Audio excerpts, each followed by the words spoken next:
Hello everyone, welcome back to the channel UPSC with Nitya Pandey.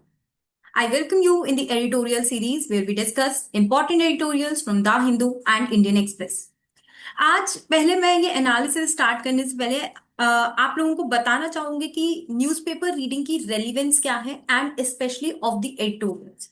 तो इसमें मैं एक एग्जांपल जो हमेशा अपने स्टूडेंट्स को देती हूँ दैट इज कि आप जैसे कोई गाना रोज रोज सुनते हैं कोई सॉन्ग तो आपको उसे रटने की याद करने की जरूरत नहीं पड़ती, अपने आप याद हो जाता है। तो न्यूज़पेपर एक सॉन्ग की तरह है जो हम रोज देखते हैं, जिससे जो करंट अफेयर्स की चीजें होती हैं, चाहे वो गवर्नर के बारे में हो, be it about some amendment, be it about some new deal, international relations etcetera, वो आपको ग्रेजुअली याद होने लगती है। You don't need to memorize it, ठीक है? तो वो आपकी मेमोरी में जाता रहता है रोज रोज। तो जब भी आप करंट अफेयर्स की पीडीएफ मैगजीन कुछ भी उठा रहे हैं, B it weekly monthly etcetera, आपको बहुत ज्यादा एफर्ट नहीं डालना पड़ता है उसको याद करने के लिए, because you are seeing the current affairs daily. The best source for this is newspaper. इसके अलावा अगर आप कुछ देख सकते हैं then it can be like daily compilations आते हैं डिफरेंट इंस्टीट्यूट के, वो भी आप देख सकते हो। दूसरा रेलिवेंस होता है न्यूज़पेपर का द एडिटोरियल्स पेज। तो एडिटोरियल्स में क्या होता है कि बहुत सारे अच्छे अच्छे जो लाइक पर्सनालिटीज हैं, ऑथर्स हैं, स्कॉलर्स हैं, हमारे डिग्निटरीज हैं, उनके ओपिनियंस आते हैं जो कि काफी मैच्योर्ड ओपिनियंस हैं, बहुत ही अच्छे सोल्यूशंस रहते हैं उसमें, व्यू पॉइंट्स रहते हैं, which if you will quote in your answers will definitely add अब लाइक एक्स्ट्रा आपको मार्क्स मिलेंगे उससे। Okay, so it will be an added advantage in your answers, क्योंकि वहां पर जो व्यू होता है वो उसके लाइक रिपीटेशन का, ठीक है, वो एक बहुत ही वैल्यू एडिशन चीज है जो आपको लाइक शायद ही किसी और के आंसर में मिले, क्योंकि मल्टीपल डेज 365 डेज न्यूज़पेपर आ रहा है। चलो 365 एक दो दिन नहीं भी आ रहा है, 360 डेज मान लेते हैं, 360 डेज न्यूज़पेपर आ रहा है। जरूरी नहीं है कि आपने न्यूज़पेपर से जो पॉइंट उठाया वो कोई और स्टूडेंट उठा रहा है, ठीक है? साथ में आप जैसे प्रताप भानु मेहता हो गए, सी राजा मोहन हो गए, ओके, आपके एस जयशंकर हैं, योगेंद्र यादव हैं, एक्सेट्रा। तो इनके व्यू पॉइंट्स जब आप इनको सब्सटैंशिएट करके आंसर्स में लिखते हो तो द एग्जामिनर फील्स कि हाँ बच्चा काफी ज्यादा प्रिपरेशन करके आया है। तो दो चीजें हैं, one is to improve your mains answer writing, another is to build your current affairs memory. अब इसको सिंप्लीफाई करने के लिए क्या कर सकते हैं? अगर आप बहुत पहले से न्यूज़पेपर पढ़ते आ रहे हैं, आपको खुद से समझ आता है, so that can be done. If ये चीज अगर आपको डिफिकल्ट लग रही है तो आप एक न्यूज़पेपर एनालिसिस देख सकते हैं, and then you can read the newspaper, and another is the editorial analysis. तो एडिटोरियल एनालिसिस में व्हाट आई डू इज कि इंपॉर्टेंट टॉपिक्स पिक करती हूँ न्यूज़पेपर से, उसको सिंपल मैनर में समझाती हूँ, उसका बैकग्राउंड समझा देती हूँ आपको, कोई एडिशनल डायमेंशन मुझे लगता है चैलेंजेस का, वे फॉरवर्ड का, कोड का, वो ऐड कर देती हूँ।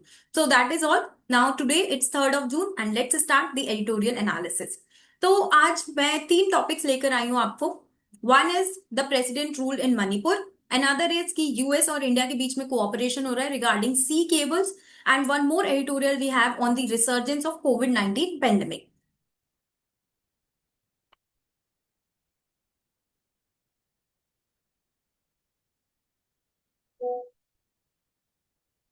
ओके, तो आई होप सभी को स्क्रीन दिख रही होगी। तो ये आज तीनों एडिटोरियल्स मैंने द हिंदू से लिए हैं because I found them more relevant, ठीक है? तो I do read Hindu, Indian express, मैं दोनों पढ़ती हूँ, बट जो मुझे आप लोगों के लिए बेस्ट लगता है वो मैं लेकर आती हूँ। So this is about the resurgence of covid pandemic, जहां पर वी आर अगेन सीइंग कि केसेस इसके बढ़ रहे हैं। तो केसेस बढ़ रहे हैं तो what should be the way forward, क्या हमें पैनिक करने की जरूरत है, and what are the steps that we should take. Prelims perspective से अगर इसे हम देखें तो साइंस एंड टेक के लिए ये एक इंपॉर्टेंट टॉपिक है, जहां पे अब आपको पता होना चाहिए कोविड-19 के बारे में, ओके, कौन सा वायरस है, क्या इसके वेरिएंट्स है, एक्सेट्रा। तो यहाँ पर अगर if we talk about the recent context तो वो वही है कि रिसर्जेंस हो रहा है कोविड-19 केसेस का, ठीक है? क्या अप्रोच हमको चाहिए नाउ?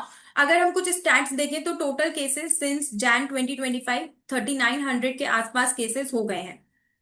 टोटल डेथ जो रिकॉर्डेड है वो 32 है, डिस्चार्जेस 2100 के अराउंड है, daily cases across state single या लो डबल डिजिट्स में। सो दिस शोज, ये डेटा आपको याद नहीं करना है, this is just to tell you the extent, ठीक है, कि कितना कोविड-19 के कितना मतलब केसेस आ रहे हैं, कितना हमें वरी करने की जरूरत है। सो दैट शोज कि सिंगल और डबल डिजिट में अगर नंबर है तो इसका मतलब है कि हमें ज्यादा चिंता करने की जरूरत नहीं है। कौन से वायरस स्ट्रेन हमें देखने को मिल रहे हैं? ओमिक्रॉन के सब वेरिएंट्स देखने को मिल रहे हैं जो कि कंपैरेटिवली माइल्डर है, मतलब डेथ तो उन लोगों की हो रही है जो कि ऑलरेडी कुछ बहुत ज्यादा सीवियर डिसीज फेस कर रहे थे। अगर आप एक हेल्दी पर्सन हो, आपको ये हो रहा है, तो माइल्डर वर्जन है, थोड़ी बहुत मेडिसिन प्रिकॉशंस लेके ठीक हो सकते हैं आप। 3900 केसेस है जो कि अलार्मिंग लग सकता है फर्स्ट ग्लांस पे, बट हमारी पॉपुलेशन भी बहुत ज्यादा है, we are a country of 1.4 billion people, तो इस सिनेरियो में 3900 cases is not a large number. तो और ये numbers, it is not a cause for panic. Importantly जो ओमिक्रॉन के सब वेरिएंट्स हैं, ठीक है, वो ही डोमिनेट कर रहे हैं, और वो ट्रांसमिसिबल भी कम है और माइल्डर भी है in comparison to the earlier variants जो हमने 2020 21 में देखे थे। नाउ अब ये जो पैनिक है, इसको हमें इतना ज्यादा पैनिक क्यों नहीं करना है, क्योंकि माइल्ड वेरिएंट्स हैं, रिकवरी रेट काफी ज्यादा है और मोर्टेलिटी रेट इतना ज्यादा है नहीं।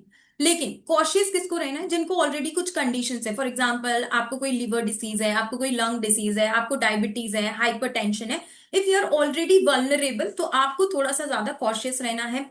एल्डरली को कॉशियस रहना है। अब प्रिकॉशंस क्या क्या हो सकते हैं, जैसे कि you can go for masking in public, regular hand washing कर सकते हैं, क्राउडेड प्लेसेस को हमें अवॉइड करना है, और वैक्सीन बूस्टर्स हमको लेने हैं। अगर अवेलेबल है, आपने नहीं लिया है, तो आप एक वैक्सीन बूस्टर ले सकते हैं। Now let us talk about कि इस पे डब्ल्यूएचओ का क्या ओपिनियन है। डब्ल्यूएचओ के जो चीफ साइंटिस्ट हैं सौम्या स्वामीनाथन, उन्होंने बोला है कि जो रीसेंट इम्यूनिटी है from the pandemic will stead in good stead. ठीक है, तो मतलब जो पहले हमने वैक्सीन वगैरह ले लिए हैं, जो इम्यूनिटी हमने बिल्ड की है लास्ट पेंडेमिक से, दैट इज फाइन, तो हम इस वेव को डील कर सकते हैं। लेकिन वो एडवाइस करिए कि आप बूस्टर ले लो या वैक्सीन शॉट्स ले लो वल्नरेबल। और गवर्नमेंट को इस वक्त बहुत ज्यादा सपोर्टिव रहना है इन इंश्योरिंग की वैक्सीन की अवेलेबिलिटी हो अर्बन और रूरल रीजन दोनों में। Way ahead again vaccination drive आपको चलानी है, ठीक है, ताकि जिन लोगों ने वैक्सीनेशन नहीं लिया है या कुछ वल्नरेबल है, तो उनको वैक्सीनेटेड हो जाए, so that they can build immunity to the virus. Infrastructure readiness, ठीक है, हमने समझा कि लेस ट्रांसमिसेबल है, we understand that it is milder, but still no one knows, ठीक है, कुछ पता नहीं है कि क्या हो जाएगा। तो हमारे जो हॉस्पिटल्स हैं, उनको they have to be prepared with hospital beds, ICU units, oxygen cylinders, जो हमने लास्ट टाइम पैंडेमिक से सीखा है। ठीक है, तो ऑक्सीजन होना चाहिए, डायग्नोस्टिक किट्स होनी चाहिए, एडिकेट बेड्स होने चाहिए, ट्रेन्ड हेल्थ केयर वर्कर्स होने चाहिए हमारे पास। डेटा को आप हाइड मत कीजिए, ठीक है, उससे और ज्यादा मिसट्रस्ट और केओस हो जाए होता है, और ज्यादा ट्रांसपेरेंसी और एफिशिएंसी होनी चाहिए। अब कोऑर्डिनेशन, प्रॉपर कोऑर्डिनेशन जरूरी है सेंटर और स्टेट्स के बीच में, कि क्या पॉलिसी होगी, कितना हमारे पास हेल्थ केयर इंफ्रास्ट्रक्चर सपोर्ट करने के लिए है। प्रिपेयर्डनेस चाहिए, पैनिक नहीं चाहिए। Now covid 19 virus from prelims perspective we need to understand. तो इसको वैसे इसको बोला जाता है SARS CoV 2, that is severe acute respiratory syndrome corona virus 2। First declared Wuhan में, चाइना, इन दिसंबर 2019। कौन सा वायरस है ये? आरएनए वायरस है। ट्रांसमिशन इसका प्राइमरीली रेस्पिरेटरी ड्रॉपलेट्स, एरोसॉल्स और कंटेमिनेटेड सर्फेसेस से होता है, इसीलिए मास्क वगैरह, रेगुलर हैंड वॉशिंग, ये सब करना होता है। सीवियर केसेस में निमोनिया हो सकता है, डिस्ट्रेस सिंड्रोम हो सकता है, आपको ऑर्गन फेलियर हो सकता है, या डेथ हो सकती है। ग्लोबल पैंडेमिक हुआ था 2020 में, जहां पे हमने देखा था काफी ज्यादा लॉकडाउन लगा था, डिफरेंट डिफरेंट सेक्टर्स, चाहे वो हेल्थ केयर हो, इकोनॉमी हो, सभी को इम्पैक्ट किया था। वेरिएंट्स ऑफ कंसर्न इसके कौन कौन से हैं, जैसे कि अल्फा जो कि यूके में ओरिजिनेट हुआ, बीटा जो कि साउथ अफ्रीका में, गामा जो कि ब्राजील में, डेल्टा इंडिया में ओरिजिनेट हुआ, हाईली ट्रांसमिसेबल है और सीवियर है। ओमिक्रॉन साउथ अफ्रीका, माइल्डर है बट थोड़ा कंटेजियस है। ओमिक्रॉन के बारे में जैसे हमने पढ़ा, ठीक है, less severe disease etcetera. Incubation period इसका कम होता है। Now you should know what is meant by the term incubation period, क्या होता है ये incubation period. You should be curious about it. अगर आप यूपीएससी का इंटरव्यू सिलेबस देखेंगे, उसमें लिखा हुआ है the select candidates who are curious rather than rote learners, ठीक है, तो क्यूरियस होना है आपको। High immune escape potential, infecting even vaccinated लोगों को भी इन्फेक्ट कर रहे हैं, बट उनको इतना ज्यादा हार्म नहीं होगा, ठीक है। माइल्ड या मॉडरेट इलनेस हो सकती है। ओमिक्रॉन के सब variants, according to this editorial, the current surge in Covid 19 cases is due to Omicron sub variants. Okay, जैसे कि केसेस हाई हैं लेकिन remain in low thousands, total cases 3900, ये सब हमने देखा। Okay, now this suggests a shift towards endemicity where the virus exists in population but does not cause large scale disruptions. ये आपके जीएस पेपर 2 के लिए इंपॉर्टेंट है, जहां पे role of government in health care delivery, center state coordination, disaster management and science में भी आपका इंपॉर्टेंट हो जाता है ये। तो अभी जो कोविड 19 रिसर्जेंस है, कॉशन वारंट कर रहा है, लेकिन पैनिक करने की जरूरत नहीं है। ये एडिटोरियल राइटली एम्फेसाइज कर रहा है about preparedness, transparency and scientific foresight. Now let us move on to another editorial which is on India US technological cooperation in subsea cables. अब ये सबसी केबल्स क्या होते हैं? ऑप्टिक फाइबर केबल होती है, जो कि सी में डाली जाती है फॉर टेलीकम्युनिकेशन। इसकी इंपॉर्टेंस क्या है, क्या चैलेंजेस हैं, what can be the way forward, that we will understand. तो स्ट्रैटेजिक और कमर्शियल एंगेजमेंट हो रही है इंडिया और यूएस के बीच में, रिन्यूड फोकस है हमारा टेक्नोलॉजी पे, सप्लाई चेन डी रिस्किंग पे और digital infrastructure. Supply chain D risking मतलब जैसे आपको एक कंपोनेंट बनाना होता है, उसके लिए डिफरेंट डिफरेंट जगह से कंपोनेंट्स आपको चाहिए होते हैं। एक चीज आपको कुछ बनानी है, different different parts different different जगह से चाहिए होते हैं। अगर वहां पर कोई सिचुएशन हो जाती है वॉर की या कुछ भी हो जाता है, तो उस केस में हमारी सप्लाई चेन अफेक्ट होती है। सो दैट इज कि इंडिया यूएस दोनों इस तरह से ट्राई करेंगे कि वो सेल्फ रिलायंट बने, ओवर डिपेंडेंसी ना हो किसी कंट्री पे, और आपस में वो लोग मिलके ये सप्लाई चेन वल्नरेबिलिटी से डील करें। डिजिटल इंफ्रास्ट्रक्चर में ही आपका सबसी केबल्स आ जाता है। Sorry. A key area emerging in this bilateral relationship is the subsea cable network। ठीक है, तो सबसी केबल नेटवर्क इसमें एक की एरिया इमर्ज हो रहा है। डिजिटल इंफ्रास्ट्रक्चर कह लो, टेक्नोलॉजिकल कोऑपरेशन कह लो, दोनों में ही क्रिटिकल बैकबोन रहेगा ग्लोबल डिजिटल इकोनॉमी का, क्योंकि सबसी केबल से टेली कम्युनिकेशन होंगे। ओके, ग्लोबल कनेक्टिविटी बढ़ेगी, तो उसी से तो जितनी ज्यादा डिजिटल कनेक्टिविटी होगी, इंटरनेट कनेक्टिविटी होगी, तभी तो आपकी डिजिटल इकोनॉमी फ्लरिश करेगी। ये एडिटोरियल आउटलाइन करता है कि कैसे कोऑपरेशन एनहांस किया जाता है, किया जा सकता है for regional digital resilience and strategic advantage in the Indo Pacific. Subsea cables क्या होती है? फाइबर ऑप्टिक केबल्स होती है। देखिए, इस तरह से यूपीएससी आपको कंफ्यूज कर सकता है, कुछ और टर्म दे देगा, ठीक है, बट ये किसकी होती है? फाइबर ऑप्टिक केबल्स होती है, सी बेड पर ले की जाती है for telecommunication signals. Approximately 95% of international data traffic इस वक्त ये सी केबल्स हैंडल कर रही है। कॉन्टिनेंट्स, डेटा सेंटर सबको कनेक्ट कर सकते हैं आपस में। Power everything from internet, cloud computing to financial transactions. क्यों इंपॉर्टेंट है जियो स्ट्रैटेजिकली ग्लोबल कनेक्टिविटी के लिए? कई बार क्या होता है, जो नॉर्मल इंफ्रास्ट्रक्चर उस पर कोई अटैक हो जाता है एक्सेट्रा, बट सी केबल्स पे अटैक करना बहुत ही ज्यादा टफ है। ठीक है, so in that scenario natural disasters वगैरह से बच सकते हैं। और स्ट्रैटेजिक नोड्स हैं, that is countries with diversified और सिक्योर लैंडिंग स्टेशन एक स्ट्रैटेजिक लीवरेज यहाँ पर गेन कर सकते हैं। इंडिया का क्या करेंट सिनेरियो है? तो अभी हमारे पास 17 सबसी केबल्स हैं, मोस्टली 5 सिटीज में, जहां पे सी होगी वहीं पर बन पाएगा, जैसे कि Mumbai, Chennai, Kochi, Tuticorin, Thiruvananthapuram. Limited geographical distribution है लैंडिंग स्टेशन का, जिसकी वजह से वल्नरेबिलिटीज हैं, लेकिन हमारे पास पोटेंशियल बहुत ज्यादा है। हम रीजनल डिजिटल कनेक्टिविटी हब बन सकते हैं, क्योंकि हमारे पास बहुत लंबी कोस्ट लाइन है, सेंट्रल लोकेशन है हमारी इंडो पैसिफिक में, और एक ग्रोइंग डिजिटल इकोनॉमी में है। हम सब फोन पे, पेटीएम, ओके, ये सब यूज कर रहे हैं। देन यूएस और इंडिया का क्या डिजिटल कोऑपरेशन इस रिगार्ड में? सो हमने एक फ्रेमवर्क लॉन्च किया है, technology for resilient open and unified security and trust framework. दोनों कंट्रीज के बीच में हो रहा है, ताकि इन सब चीजों पे हम वर्क कर सकें। देन प्रीवियस फ्रेमवर्क पर बिल्ड हुआ है ये, जो कि हमारा पहले था critical and emerging technology initiative. जो ट्रस्ट है वो एम करेगा towards diversifying digital supply chains, secure subsea cable system और चाइनीज डिजिटल इंफ्रास्ट्रक्चर एक्सपेंशन को काउंटर करने के लिए। Now let us know some of the importance and challenges. तो इंपॉर्टेंस यही है, डिजिटल रेजिलियंस बन जाएगी हमारी। कुछ लैंडिंग स्टेशन जो रिडंडेंट हो गए उनको हम दोबारा यूज कर पाएंगे। देन ट्रांजिट हब पोटेंशियल बन सकते हैं हम, रीजनल कनेक्टिविटी इंप्रूव होगी, ग्रोइंग इकोनॉमीज जैसे कि अफ्रीका, एशिया, इन सबके साथ कनेक्ट करेंगे। चैलेंजेस हैं कि रेगुलेटरी बैरियर्स थोड़े ज्यादा हैं, जैसे कि कम से कम 50 मिनिस्ट्रीज वगैरह का अप्रूवल चाहिए होगा ये सब ले डाउन करने के लिए। फॉरेन रिपेयर शिप्स पे हमारी डिपेंडेंसी है, जो कि मोस्टली सिंगापुर, दुबई दुबई वगैरह। आउटेजेस वगैरह से हम इतना फास्ट रिस्पॉन्स नहीं कर पाते हैं, और डोमेस्टिक इकोसिस्टम नहीं है।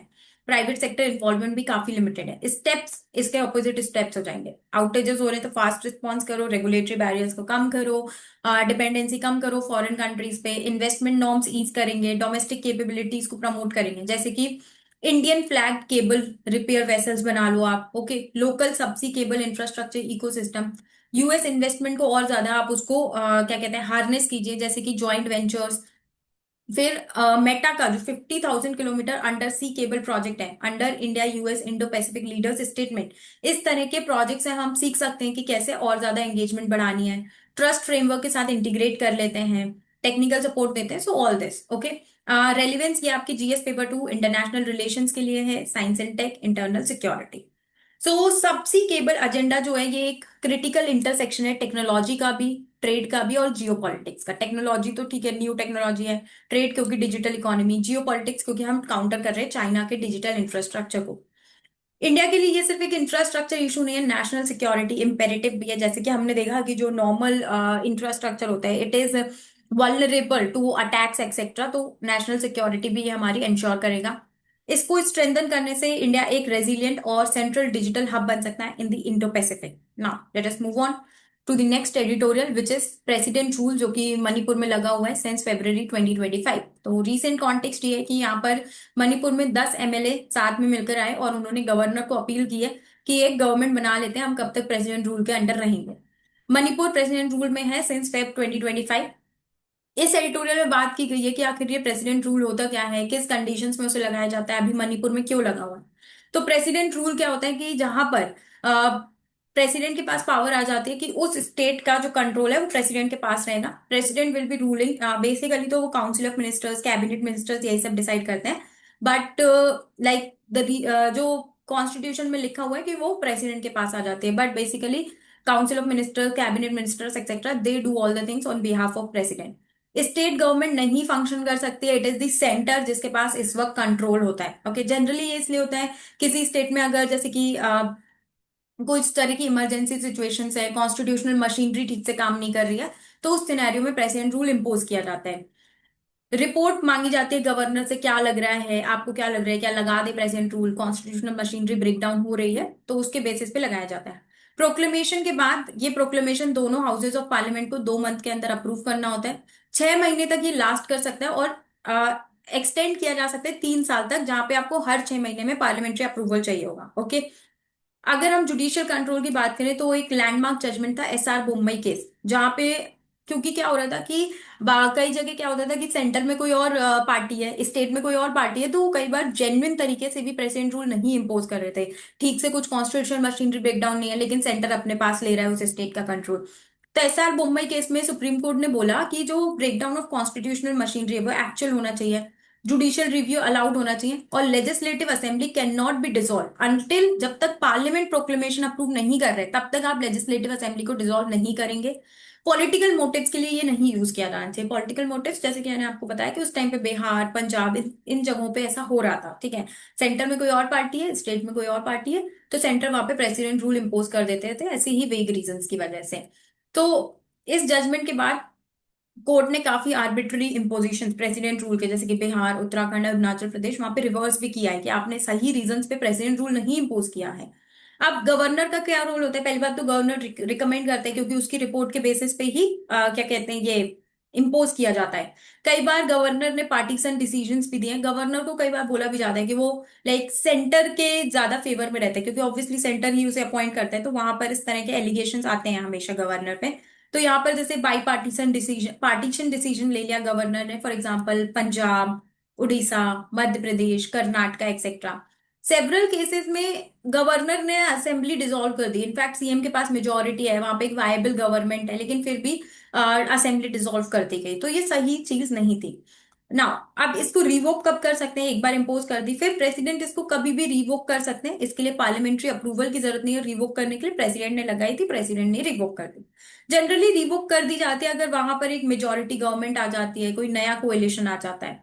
तो मणिपुर के केस में वो प्रेसिडेंट रूल में है फेब 2025 से, क्योंकि फ्रेश इलेक्शंस नहीं हुए, असेंबली सस्पेंडेड है, और सजेशन अभी ये है कि एक वायबल गवर्नमेंट हम इंस्टॉल कर दें वहां पर। कॉन्स्टिट्यूशनल इंटेंट मतलब जो हमारे कॉन्स्टिट्यूशन मेकर्स थे, वो ये प्रेसिडेंट रूल क्यों वो लेकर आए थे? तो उन्होंने बोला था जब कुछ भी किसी स्टेट में बहुत ज्यादा खतरनाक सिचुएशन हो गई, कुछ भी नहीं हो पा रहा है, तो डेड लेटर बोल रहे हैं वो, कि बिल्कुल लास्ट रिजॉर्ट होना चाहिए। और उनका ये भी डर था कि हो सकता है इससे सेंट्रल ओवर रीच या मिसयूज भी हो सकता है, जैसा कि हमने काफी बार देखा भी। फिर भी इसका कई बार मिसयूज हुआ है, particularly before the SR Bommai judgment, लेकिन जजमेंट के बाद फिर भी चीजें ठीक चल रही। यूपीएससी के लिए ऑब्वियसली आपका GS पेपर 2 में फेडरलिज्म, रोल ऑफ गवर्नर, इसके लिए इंपॉर्टेंट है। कुछ इंपॉर्टेंट केसेस हैं जहां पर जैसे SR बोम्बई केस हो गया, अरुणाचल प्रदेश में मिसयूज को रिवर्स किया गया। वे फॉरवर्ड क्या क्या होगा कि सबसे पहले तो आप इसको आर्टिकल को ट्रांसपेरेंटली यूज कीजिए, कॉन्स्टिट्यूशनल के नॉर्म्स के हिसाब से यूज कीजिए। गवर्नर जो है उसको अगेन कॉन्स्टिट्यूशनल मोरालिटी के बेसिस पे एक्ट करना चाहिए। असेंबली की ऑटोनॉमी हमको स्ट्रेंथन करनी चाहिए, और जुडिशियल ओवरसाइट बहुत ज्यादा इंपॉर्टेंट है। टाइमली इलेक्शंस करा दीजिए। कोर्ट अगर हम यहाँ पे देखें तो जो रेमेडी है आर्टिकल 350 की, it must not be worse than the disease it seeks to cure. दैट इज कि आप क्योर तो करना चाह रहे थे कि किसी स्टेट में प्रॉपर फंक्शनिंग नहीं हो रही, तो आप वो करना चाह रहे हो, लेकिन उसकी जगह उसका सोल्यूशन ये नहीं होना चाहिए कि अननेसेसरीली आप वहां पर लगा रहे हो, सेंटर का ओवर रीच हो रहा है etcetera. So, in today's editorial analysis, we discuss three topics. One is the resurgence of COVID-19 pandemic. Another is cooperation between India and US on the sub-sea cables. और third editorial था हमारा president's rule में. So I hope you all like this breakdown. Thank you for watching this video.